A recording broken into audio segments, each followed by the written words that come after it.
भगवते वासुदेवाय। तो आज हम लोग श्रीमद् भागवतम का तृतीय स्कंद के चतुर्थ अध्याय का 17वां और 18वां 2 श्लोक लेते हैं। मंत्रेषु माम्बा उपहुत यत्त्वं कुंठितां खंड सदात्मबोधा प्रच्छे प्रभो मुग्धेवा प्रमत्तस्तन्नो मनो मोहयति वदेवा। तो उद्धव जी कह रहे हैं, क्योंकि उद्धव जी को हम लोगों ने पिछले श्लोकों में सुना था ना कि भगवान ने उद्धव जी को बद्री आश्रम में भेजा, लेकिन उद्धव जी फिर से वहाँ बद्रिक आश्रम न जाके भगवान के पीछे पीछे चल दिए। तो यहाँ पर आगे जहाँ भगवान जी, यहाँ सारे यदुवंशियों का संहार हो चुका था और भगवान जी अकेले बैठे थे। तो देख तो आगे क्या कहते हैं। उद्धव जी कहते हैं, हे प्रभु, मंत्रेषु मावा उपहुत, मतलब मंत्रेषु मीन्स मंत्रणा। जैसे नहीं हम लोग वैसे भी कहते हैं कि जाने क्या मंत्र दे दिया, ऐसे करके नहीं, तो वो मंत्रणा। मंत्रेषु मंत्रणाओं या परामर्शों में, माम मुझको, अथवा उपहुत बुलाकर, यानी कह रहे कि मंत्रणा के लिए मुझे बुलाकर।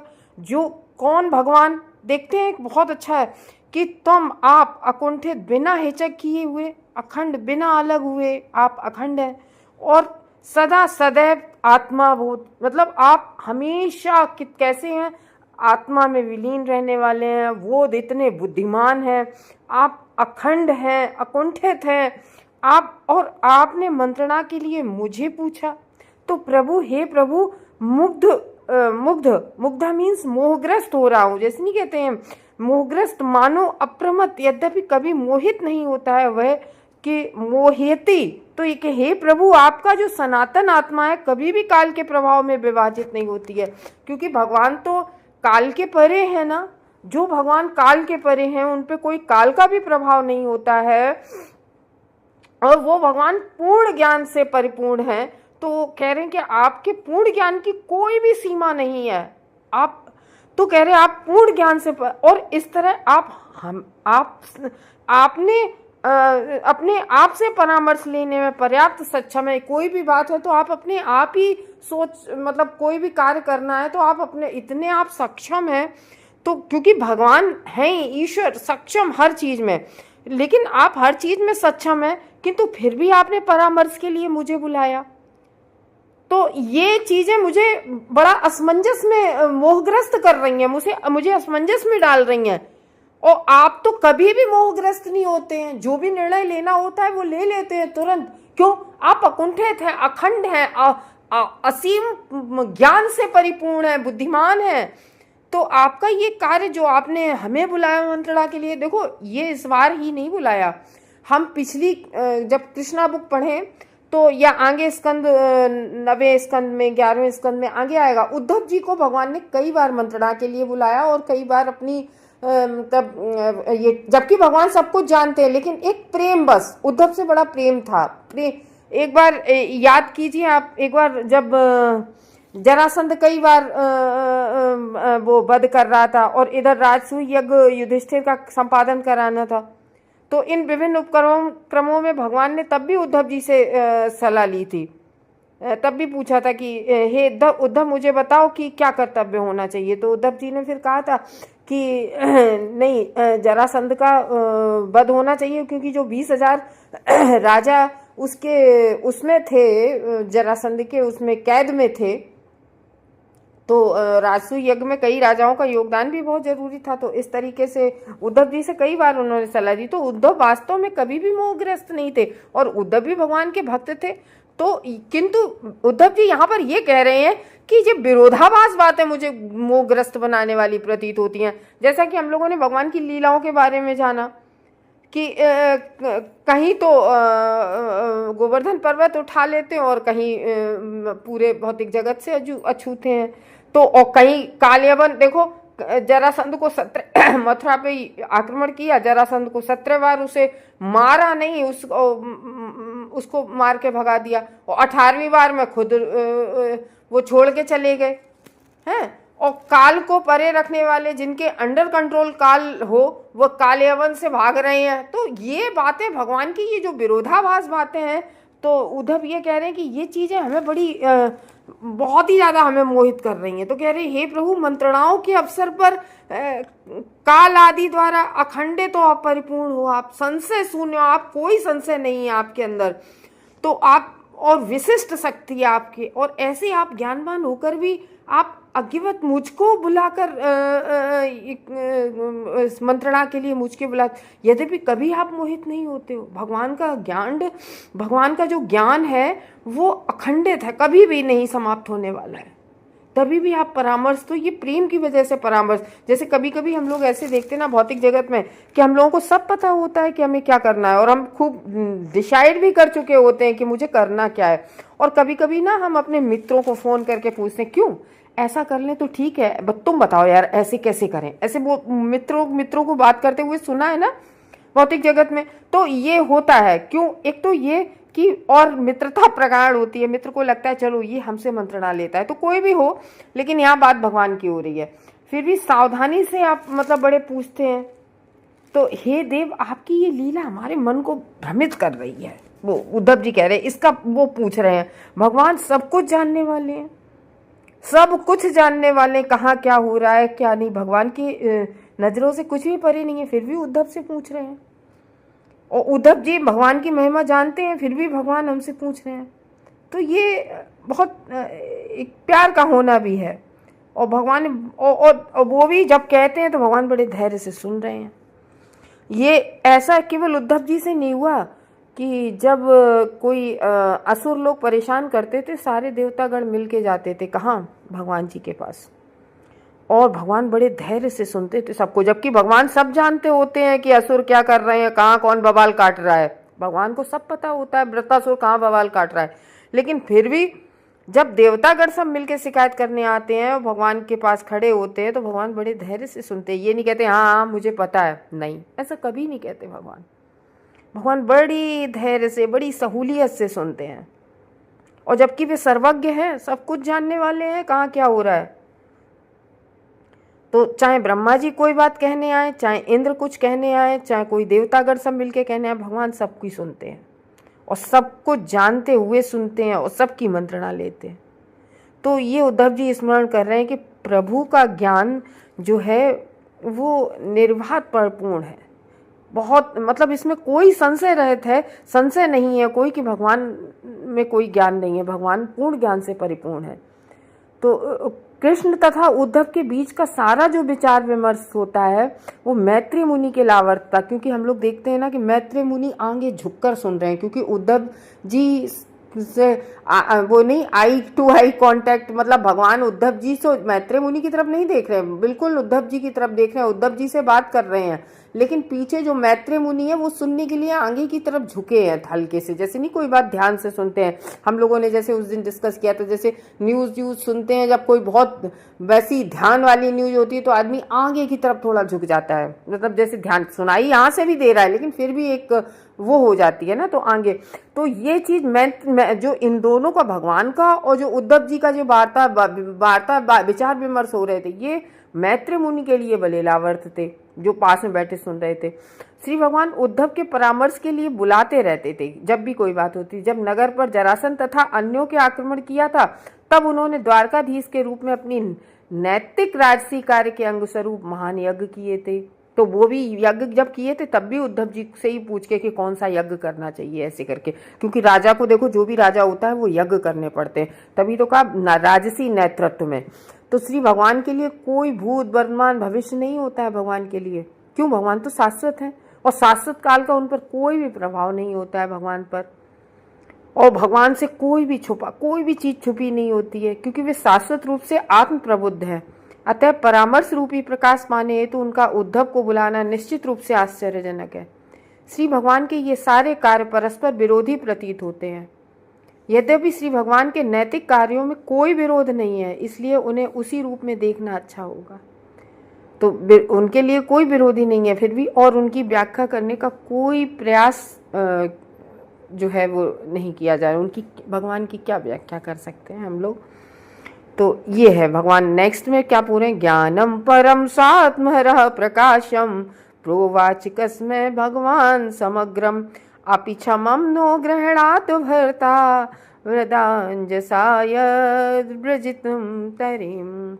तो कह रहे हे प्रभु, यदि आप हमें समझ सकने हेतु सक्षम समझते हो, यदि आप मुझे सक्षम समझते हो कि मैं आपको समझ सकता हूँ, तो आप हमें वह दिव्य ज्ञान बताएं। बहुत अच्छी बात है।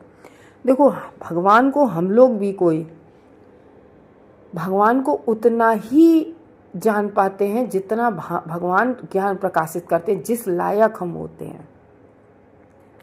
तो कह रहे हैं कि आप अगर चाहते हैं कि मैं, तो मुझे ज्ञान दीजिए कि मैं आपको समझ सकूं। क्योंकि पिछले श्लोक में कहा था ना, अभी 17वें श्लोक में, कि मैं कभी कभी आपकी इन बातों से, जो द्वंद्वपूर्ण बातें होती हैं, मैं बहुत मोहग्रस्त हो जाता हूँ। तो कह रहे हैं कि ये आप इसके विषय में प्रकाश डालो, मुझे ज्ञान दो, तभी तो मैं समझ पाऊंगा आपको। मैं मोहग्रस्त हो रहा हूँ। और जैसे आपने इसके पूर्व ब्रह्मा को बताया था, तेने ब्रह्म हृदयादि कवये मुह्यन्ति यत् सूर्यः। भगवत गीता के फर्स्ट कैंटो के फर्स्ट चैप्टर में फर्स्ट सेकेंड श्लोका में यही है ना श्लोक, मुह्यन्ति।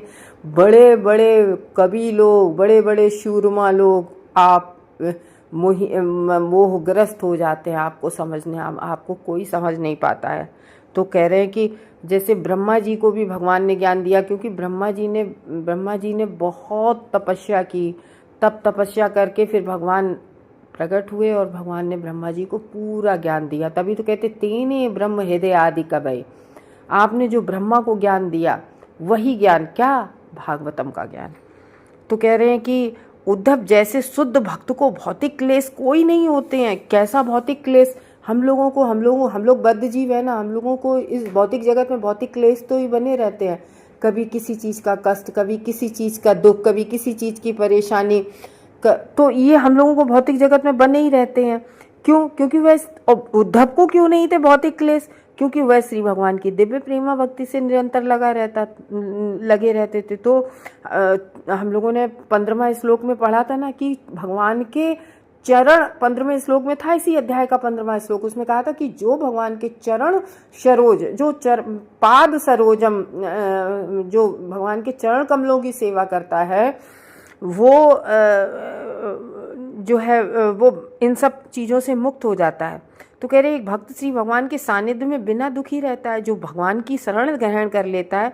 क्योंकि वो भक्त ये जान जाता है कि इस भौतिक जगत में सब चीज़ बेकार है, केवल और केवल भगवान सत्य है। और इसको अगर हम लोग अपने जीवन में उतारें तो सारे भौतिक जगत के रिश्ते नाते सब गलत है। अब ऐसे ही समझ लो कि हमारा शरीर ही झूठा है, क्योंकि शरीर तो रहने वाला है नहीं कभी भी। शरीर, आत्मा हमारी शाश्वत है, आत्मा हमेशा रहती है। अगर हम यही बात जान लें कि आत्मा और शरीर अलग अलग है, आत्मा हमेशा रहती है। वो भगवत गीता के श्लोक में है ना कि आत्मा को ना जलाया जा सकता है, ना काटा जा सकता है, ना मारा जा सकता है। और यही बात हम लोग नहीं समझते। हम लोग हमेशा शरीर को, आत्मा शरीर दोनों को जोड़ के चलते हैं। और जिस व्यक्ति को ये ज्ञान हो जाए आत्मा और शरीर दोनों अलग अलग हैं, तो उस व्यक्ति को दुख नहीं होगा। क्यों? अगर कोई दूसरा भी व्यक्ति दुख देता है तो हम लोगों को ये लगता है कि अरे ये दुख दे रहा है। अगर भक्त है भगवान का, ज्ञान आ गया है, तो यही आएगा कि देखो ये हमारे शरीर को दुख दे सकता है, हमारी आत्मा को तो कोई दुख दे नहीं सकता है। तो उद्धव जी भगवान की प्रेमा भक्ति में हमेशा निरंतर लगे रहते थे। तो भगवान की, जब हम भले भी भक्त एक क्लास भी ना पढ़ा हो और भगवान की भक्ति करता है तो उसको बहुत ज्ञान हो जाता है। कैसे ज्ञान हो जाता है? क्योंकि भगवान उससे अपने आप को प्रकाशित करते हैं उसके सामने। और भगवान हर व्यक्ति के सामने अलग अलग क्वांटिटी में प्रकाशित करते, जो जिस लायक होता है। तो श्री भगवान के कार्यों का सतत स्मरण, और भगवान के कार्यों का सतत स्मरण कैसे होगा? जब हम भागवतम सुनेंगे। तो भगवान के कार्यों का सतत स्मरण भक्त को जीवित रखता है। तो जब हम रोज भागवतम सुनते हैं ना, तो हमें कभी भी, जैसे हम थोड़ी देर ही भागवत सुने तो कुछ समय के बाद, कुछ समय तक ना हम लोगों का मन बहुत अच्छा रहता है। एक ऐसा नहीं लगता हाँ अब तो बुद्धि आ गई, अब तो ज्ञान आ गया, अब तो समझ आ गया। और जो सतत स्मरण करता रहता है भगवान का, तो वो जीवित रहता है। जीवित क्या, जैसे नहीं कहते हैं कि जीना लेकिन मर मर के जीना, चिंता कल की, भविष्य की, क्या होगा, इसका क्या होगा।